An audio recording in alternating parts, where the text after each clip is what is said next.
When a mascot is created, it's usually good for the company behind them to know a long-term plan of how far they're going to go with it.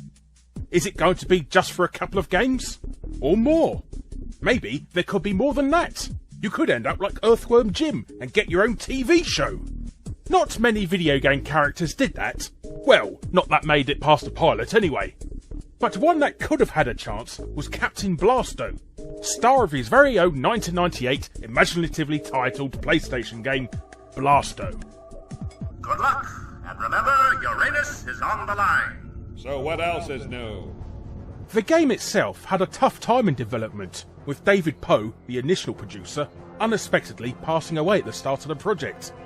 The game also suffered considerable delays before being released in March of 1998, although the team said that by and large they had lots of fun making the game.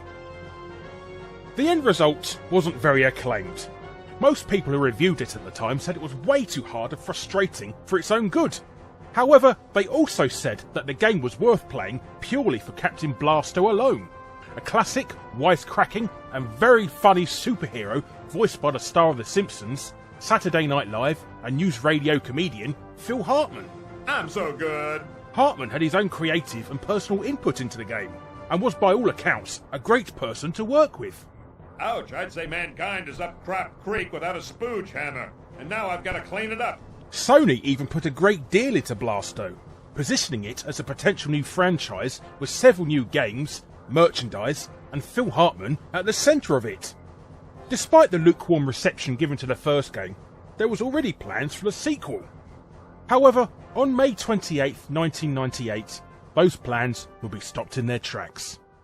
Following a heated argument, Phil's wife, Bryn Omdahl, shot and killed him as he slept in his bed, before shooting herself in a murder-suicide. Blasto was one of the final projects that Phil Hartman would complete in his lifetime, with the game released only 2 months before his tragic death.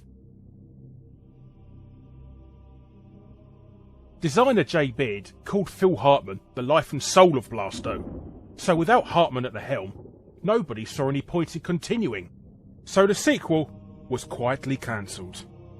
A very shocking and tragic end to the chances of a mascot that could have well gone into much greater things.